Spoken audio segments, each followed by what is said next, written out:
Hello, everybody, and welcome to This Week in Global Development. My name is David Ainsworth. I'm the business editor here at Devex, and I'm joined by my colleagues, two of our reporters who've been following the big story this week, Adva Saldinger and Sara Jerving. This week, we're going to focus very much on what's happening with the USAID freeze. This is obviously by far the biggest story happening in development right now. Late last week, a stop work order was issued that basically has sent the whole sector into a tailspin. So since then, there have been some waivers for food aid and for life-saving humanitarian assistance, but there's still a huge amount of confusion out there about what's going on. So Advar, maybe you could kind of talk us through where exactly we are at the moment and where we think we might be going. Yeah. Hi, Dave. It's good to be with you. I think the one thing that has been clear through this process is that a lot of these announcements go out without a lot of clarity around them. So then they send people scrambling to try to figure out, does this apply to me? I think we saw that with the initial exemption around some emergency food aid, for example. We've certainly seen it with this latest waiver for emergency humanitarian assistance. I think one of the biggest questions people have in the language around what classifies as emergency humanitarian assistance, they said life-saving medications. There's a big question about whether that will apply to antiretrovirals that are provided through PEPFAR. PEPFAR supports about 20 million people globally who are receiving these critical medications that keep their HIV viral loads down. Sara can probably tell us more about the sort of health implications, but I know that very quickly, once people go off ARVs, the disease can have a resurgence. And so, I think there have been some headlines in other media outlets that have said that they think that, the waiver will apply to PEPFAR. I'm talking to people very close to everything that's going on. And what I'm hearing is that even internally at PEPFAR, they don't know. They're trying to get clarification about whether PEPFAR will be included in that waiver or not. Hopefully we'll hear something more in the coming hours. I had hoped to have some answers by today, and people just don't know. They're still trying to figure out if it is part of that definition. I just wanted to add as well that a lot of PEPFAR's work does include prevention. And one of the things that USAID is moving forward on rolling out is a new 6-month long-acting preventative measure, lenacapavir. And one of the other aspects of the situation is that a lot of the work around HIV prevention does focus on really targeting into groups that are high risk. And one of those groups is men who have sex with men. And part of the Trump administration's, one of Trump's executive orders on the first day in office was to end diversity, equity, inclusion programming across the federal government. And that has specifically included the LGBT community.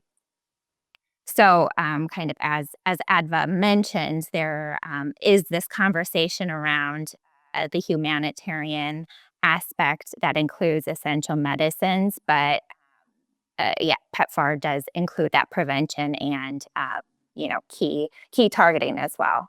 Yeah. And I think that that's something that's really important to keep in mind, that even if this waiver applied to PEPFAR, it would apply narrowly. It would not cover at least half, maybe the majority of PEPFAR programs. It's a little bit unclear exactly how much of the program is tied to the provision of ARVs. And I think in general, this waiver people who I'm talking to think it will be narrowly applied. There's obviously space for interpretation, but people don't think it will necessarily be interpreted to try to bring a lot of things under that umbrella. So I think there were some headlines that said this was like a reversal of the total stop of foreign aid.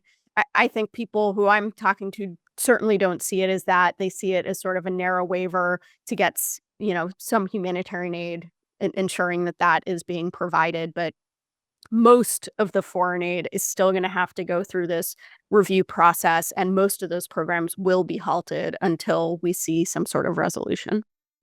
And this is pretty typical of what we've seen all the way through, really, isn't it? Is that the government is issuing these broad orders with vast consequences. There's very little information about what it actually means. And the development sector as a whole is kind of just scratching its head. Am I allowed to do this? Am I not allowed to do this? And there's nobody who seems to be able to answer the questions. There's a suspicion about whether the people at the top actually know the answers to the questions themselves, or they're just kind of making it up as they go along. And it's created a really very worried environment, I think, for tens of thousands of people who don't know whether they can do their job, don't know whether they're going to have a job in the near future, uh, really have very little understanding of what's going to happen next. So I understand that at this level, we're already seeing thousands of layoffs within USAID, and potentially we are looking at seeing similarly far-reaching consequences in INGOs and contractors as well. Um, where have we got to with that, Adva? I understand a lot of people at USAID have already been sent. Yeah. I want to just mention one thing, because you were talking about people don't know if they should continue working or not. We did see some additional guidance in the last couple of days that basically said, even if you haven't gotten a specific stop work order, you should take this communication as a stop work order. So I think we can assume that basically at this point, all programs should be at a stop, and that anyone getting USAID money, unless it's covered by the specific waivers, which some people who are potentially covered by those waivers might not know that yet, should be stopping work. And I think what we've seen is the consequences of that is that people who have been paid under these contracts that now have a stop work order are being laid off. And that depends on the company they work for. One place, as you mentioned, that we've seen a lot of that is USAID, especially certain bureaus, rely very heavily on what they call institutional support contractors. So these are folks who are working in the USAID building, but not employed directly by the agency, but are employed by contractors. And we saw sort of massive amounts of those people being let go this week as the stop work orders came online.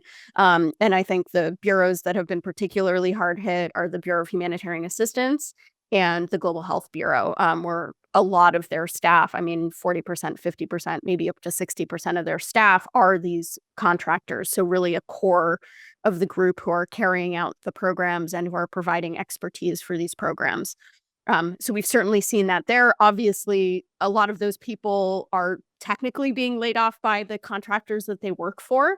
I think we are seeing a lot of reverberations to, how our contractors, especially those that rely primarily on USAID for their business, going to weather this storm? Do they have running room to survive 3 months? Are they going to have to lay off most of their staff if they have no place to reassign them? There are questions about, like, can they keep some of them on in some capacity? Will they ever be paid back for that? Um, and in some cases, legally under contract laws, they might be able to get paid for some idle staff. But I think, companies are also trying to look at their bottom line. What can they carry? And I think some of them are also facing already challenges from the financial institutions they work with, who, a lot of them rely on lines of credit to carry out their work as they wait to get reimbursed from the federal government for the work that they're doing. And I think some of them are already running into challenges with those financial institutions who are saying, hey, we don't know if your contract's going to come back into place or when that will be. So we're not comfortable lending you money in the interim. So I think we are seeing a lot of people concerned about their core business. I was gonna then. Oh, Yeah, you go ahead. I think you've been on to the question. I was going to get it. I just wanted to add, I did an interview with Dr. Atul Gawande, who led the Health Bureau at USAID during the Biden administration. And one of his key concerns with the layoffs was that, USAID has built up this huge infrastructure, not just contractors and direct hires, but the staff of partner organizations globally. And he said, you're telling someone to stop working and, putting people on unpaid furlough, laying people off. People aren't going to wait around for 3 months with no commitments that their program will even continue. You're going to lose this vast amount of talent that the agency has spent decades kind of building up, and the networks that it's built up. So that was his greatest concern, is that, people aren't going to wait around. And that's something that I've heard as well, from individuals, is they're starting to sharpen up their resume and put it out there to get a new job. And a lot of people just really disappointed, people that were put on furlough, or as Adva mentioned, employed directly by contractors and terminated with no severance, and have their benefits cut off very quickly. Yeah, I mean, this is the problem, isn't it? Like, it takes a long time to grow an infrastructure. It takes a long time to construct it, to build all this stuff, but it doesn't take long to burn it down. And And that's it is both costly and takes a lot of time to build it back up, even after a short-term freeze, which is one thing we're hearing a lot about. Like, what are the actual costs going to be of this stop work order? And the other thing I wanted to say that we didn't mention is that there were a lot of senior executive staff at USAID who were also placed on leave this week, um, around concerns that there were people who were trying to obstruct this administration. That these staff are some of the most senior staff who have a ton of institutional knowledge of the agency, and they're not there right now. And they would normally be the ones who are sort of helping manage a transition process, communicating with the incoming team and all the political appointees who are coming in. And so that's another sort of key piece of this, that those people, some 57 of them, I think, are on leave right now, and not part of the work. Yeah, what's Sarah, you've been talking to a lot of implementers recently. You've been talking to people who are actually kind of delivering USAID programs in the field. I'm guessing morale is pretty low right now. Yeah, and it's as you mentioned, just such a confusing, opaque process. So USAID sent out, so the stop work order came out last Friday. Then USAID sent some initial guidance on waivers over the weekend, and that one of the elements of the waiver said that you can include legitimate expenses that are associated with the wind down, the stop work order, but not clarity on kind of, you know, what they might consider as legitimate expenses, whether that will include idle labor. And so then very quickly, implementing organizations started to get the stop work orders starting over the weekend. In one case that we reported on, implementing organizations in an African country got the stop work order, and then they were told that they'd have a virtual call where they can answer questions about the stop order. But then they were told, that call was set up for this week. Then they were told that call to answer their questions about the stop work order was canceled because of the stop work order, and it would be postponed until the stop work order lifted. And we're assuming that call will not be relevant to organizations that are having to navigate these uncharted waters right now, with very little clarity about what is considered a legitimate expense, and how they should move forward. So that example kind of just gives a little bit of insight into kind of the dysfunctional atmosphere that has persisted over the last 2 weeks. And additionally, implementing organizations have told me that they don't know how to move forward. They're very anxious about what the future holds. They're kind of working through kind of worst case scenarios, and trying to make sense of it, kind of um, galvanizing other implementing organizations to try to figure out, if they've gotten any insight that might be helpful. Yeah, it's kind of Kafkaesque, isn't it? We can't tell you about the stop work order because we've been ordered to stop work. When we're allowed to resume work, we'll be able to tell you about whether or not you're allowed to resume work. It's, yeah, feels like a a section from the trial. Like and I think what's kind of clear to me really is that these organizations do not have the financial muscle in a lot of cases to survive 3 months without getting paid. Typically, an INGO will only hold 3 months of spending in reserve altogether. So they're going to basically burn through all the cash they have in the bank. And in the same way that kind of a lot of us are kind of 1 or 2 paychecks from the gutter, right? It's exactly the same for a lot of these organizations. So we're going, even a 3-month pause is likely to lead to just the complete loss of a huge tranche of organizations that by the time the end of the pause rolls around, they just won't be viable anymore, or they'll have vastly reduced the staff levels, their expertise. They won't have survived in the same form. Yeah, So I just wanted to jump in on that because I think one of the things to keep in mind is that I think smaller organizations, be they NGOs or contractors, are probably going to get hit harder. Larger organizations probably have more reserves, might have more diversified portfolios of clients, and might be able to sort of weather the storm better. But especially, we've talked so much in recent years about the effort towards localization.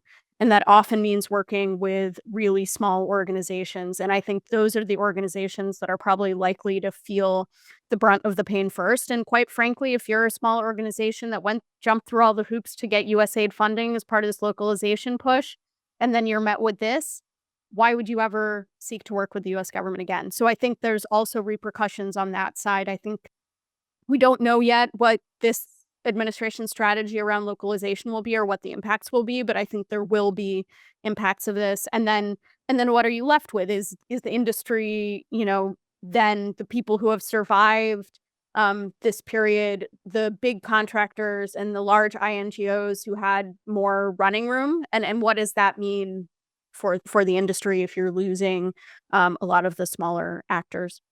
I do think another thing I would say is that I think there are some efforts, especially among philanthropy and some other organizations, to try to fill in the gaps and help keep organizations afloat. I think we'll probably start seeing more of that in the coming days and weeks, but that's something to keep in mind. How does the rest of the industry step up and respond? How do other funders sort of come to the table to try to fill in some of these gaps or keep these organizations afloat? Yeah, and I've also heard from an individual at a donor organization that they're expecting to kind of get an increase in pitches and proposals for their funding. yeah, well, I think replacing $60 billion worth of funding is going to be a hard ask for the development sector. In the United States provides somewhere in the region of 30% of all development funding, or at least all official development assistance. I'd imagine that it's less than 30% of all development funding. And an awful lot of that goes for USAID. So I don't think there's no other game in town for a lot of these people. To what extent do you think that the people in charge understand all this and just don't much care? Do you think that this is kind of something that they are kind of do they know that this was going to happen? Do you think? I think this was strategic and it was planned. And I think part of the way we know that is if you look at the sort of Project 2025 blueprint, a lot of the things that we've seen are coming straight from that blueprint. Now, do I think that maybe they've thought through every implication of what's going to happen? I don't necessarily think that's the case. I think that sometimes they latch on to certain things and maybe there's not full truth in that. And I think when I saw on social media, an interesting thread, which was like, part of the problem with letting go a lot of the people, including these senior staff, is that there's no one there to be like, hey, you actually kind of got that wrong internally. So that makes it challenging. I think what we do know, we saw sort of a statement issued by the State Department yesterday about sort of the intention behind this stop work order and this freeze. And, it said we're rooting out waste, we're blocking woke programs, and, we've already found things that are not aligned with the US national interest. So I think the process is, I think, quite ideologically driven. And I think the question is that a lot of people have is this aimed at getting rid of programs that they think don't align with their agenda. I think some of the things that they've said fall into that category is like climate justice, condom distribution in Gaza, gender programs, family planning, sex education, those types of things. They don't see as aligned. And in that document, they say that, one of the reasons that they did this stop work order is because they felt otherwise, if the money was flowing, programs would not have the incentive to sort of provide detailed information about where they're spending the money and about the programs themselves. And so they felt like they had to put the stop work order to put pressure on those programs. That's what we're sort of hearing from them. There is a lot of details that we're sort of missing in that. Is this a push or, an effort to eventually, um, massively reduce the size of USAID and massively cut back on, US foreign aid funding in general? I think one of the things, and I know, Sarah, you're hearing some of this too, is, are some of the moves that we're seeing going to lead to State Department having a lot more control over USAID, or even merging USAID into the State Department? I think people do have questions around that. It's something we're keeping our eyes on, and I think people have seen some signals to that effect. But I think ultimately we'll see if at the end of this 90-day period, are programs in fact turned back on? How many of them um, are the ones that are canceled, ideological sort of reasoning behind them, or do we see sort of a much broader effort to cancel out programs? I think one thing to keep in mind is that actually when new administrations come in, it's like fairly typical for them to review programs and funding, and sometimes programs are canceled. Um, but this is a much more sort of dramatic. We don't normally see a total stop work order during that period. This is just a much more dramatic version of that process, and much more disruptive in general.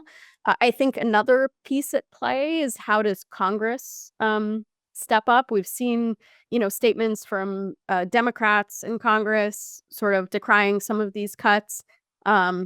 Though we did see the top Republican on the House Foreign Affairs Committee basically said, like, Marco Rubio's had a great first week, and was very sort of supportive of what's going on.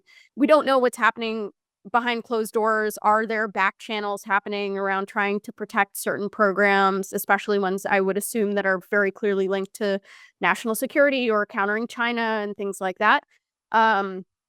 But I think the question is, does Congress eventually say, like, "Hey, we appropriated this money. We told you this money should be spent in this way." And in fact, the foreign aid budget and USAID's budget in particular is very heavily earmarked.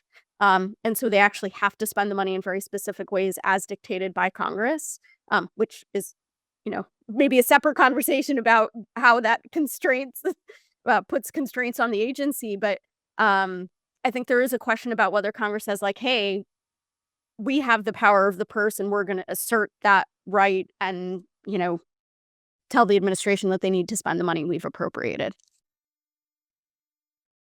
Sarah, do you want to comment on that? Do you feel the same way? Yeah, and I think, like, as Adva mentioned, kind of our sources are saying reviews are healthy, but this has unfolded in a very haphazard way.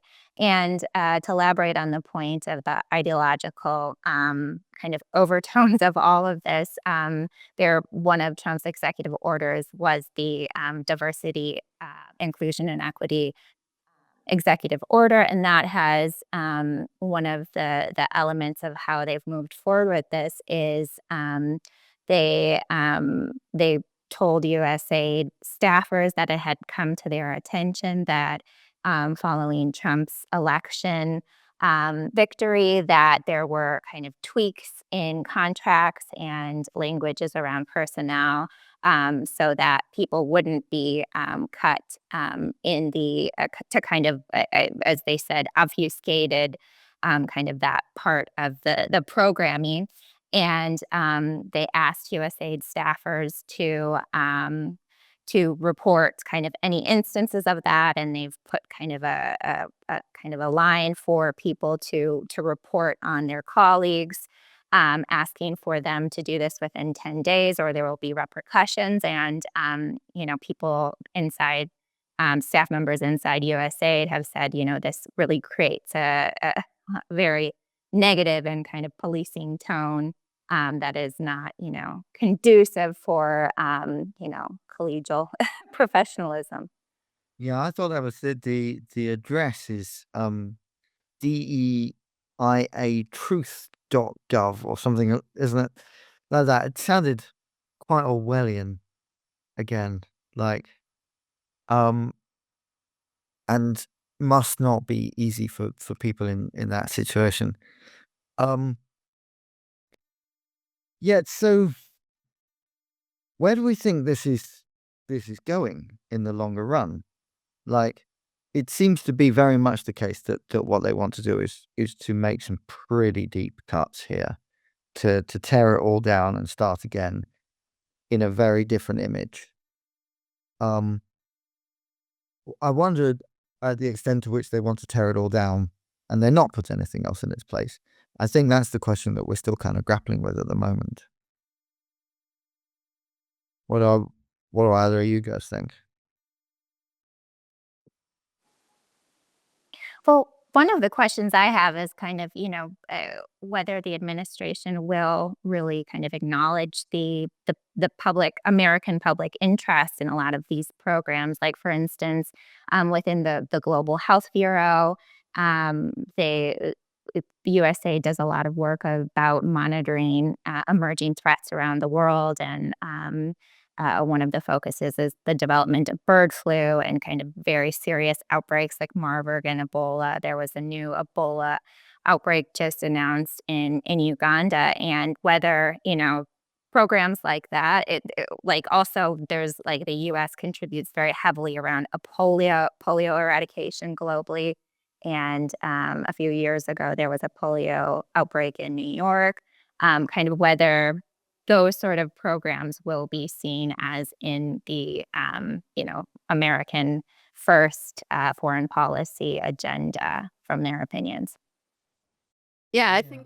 I think partly we don't know, right? I think the messaging we're getting is that the sort of test that they're going to use is, does it make America safer, stronger, or more prosperous?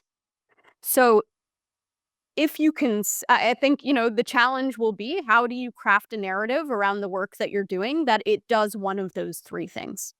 And I think that's what a lot of people are going to be faced with in the foreign aid community and the development community. I think, I would expect that we're going to see efforts to significantly cut the foreign aid budget. Last time around, we saw Congress sort of act as a ballast and push back against that. The makeup of Congress is quite different this time around, but the people who I'm talking to still think that Congress isn't necessarily going to approve like massive 20% cuts or something like that if that's what the administration is asking for. Um, do they think the final outcome of the budget bills will be cuts? Yes, but maybe more likely single digits than double digits, and maybe targeted towards specific things, especially at the beginning. But we'll see. I think we part of the thing is that we really just don't know how some of this is going to play out. We will learn more when the president's budget request comes out. We'll likely see that in March. And then, at the end of this review, we'll know more about how many programs will be turned back on. I think, do we see a USAID administrator appointed? That's a question. It will tell us, who based on, I think, who that person is and when it's announced and all those things might tell us some things about intentions. I think, it's very hard to make any predictions now. I think one thing that people have talked about is will we see more of a focus in U.S. foreign aid on sort of the economic component, on building economic relationships, on economic development, on things that are market-based, that bring in the private sector? And to that end, does that mean, the Development Finance Corporation, which is the US DFI, has much more of a standing within the foreign aid community and more sort of influence? It's a tool that they could use to invest in ports and airports and other, critical minerals and supply chains and things that they see as in the strategic interest of the US. But just, I wrote about this earlier this week. We still also don't know exactly how some of these things are going to impact DFC. The stop work order doesn't appear to apply just on the reading of it. It applies to certain parts of the statutes and articles in the foreign aid funding bills. DFC is not funded by one of those articles that's included in the stop work order. But there is still confusion internally at the agency, and there have been, hiring freezes, and the DEI person was put on leave. So, there are questions around how all of this will play out at the agency, and it's in a critical year where it's looking for reauthorization. And if it doesn't get that and doesn't get an increase to sort of its spending cap, it actually probably won't be able to operate fully much longer. So I think, there's a lot of questions there, but I do think some people think that the bent might be more towards sort of the economic development. In a lot of those cases, you can make a sort of clearer case for a benefit to American prosperity or national security. Yeah, I think that you can obviously make quite strong arguments that development work is good for national security. That going out there and solving problems in other people's countries before they come and make it a problem on your borders is a good idea. That in general, soft power is a valuable tool. The very famous quotes about if you get rid of USAID, we're going to have to buy more bullets from an American general, which we've quoted many times here. It's just a question of whether the Trump administration is going to listen to those arguments and be convinced by them. And I think at this stage, it's not clear that anybody knows. Right. Any final words from either of you on this subject? I think we've covered a lot of ground. Yeah, I think that's about what we know at this point. The one thing I will say is that this is an incredibly rapidly changing, dynamic story, set of issues. I know that a lot of us have been working really long hours as we've gotten, all this information, and that's what we're going to continue to do. So, I think the chances that something that we said on this podcast are outdated within 24 to 48 hours is potentially high. But hopefully it's still helpful, and we'll, I would just say stay tuned to Devex, because we're going to have, everything we can get you up to the minute based on what we know. Yes, let's talk a little bit about where you can continue to get information on this, because that's absolutely correct. This is an incredibly fast-moving story. Every morning we wake up and there are new developments, there are changes, new announcements from USAID, new announcements from state, all sorts of things going on. So we have a tracker containing all of this information. We have a page where you can go and access this, where we've got all of the stories so far. You can keep up to date with this on the daily Devex newswires. And we're holding an event on Monday with a group of experts in the field of development, which will be chaired by our editor-in-chief, Raj Kumar. And he'll be talking to them about kind of what we think will happen next. That's open to all of our pro members. And I believe you're talking about the future of DFC in a few days, Adva. Is that right? Development finance for at large. So I think, how do we, especially in light of broad cuts to official development assistance, how does sort of more private sector financing play in the mix? Okay. All right. Watch this space. We'll be keeping you up to date on this every single day, and we'll be back next Thursday to discuss probably this subject, assuming it's still dominating the headlines. Thank you very much for joining us, and we look forward to seeing you next week.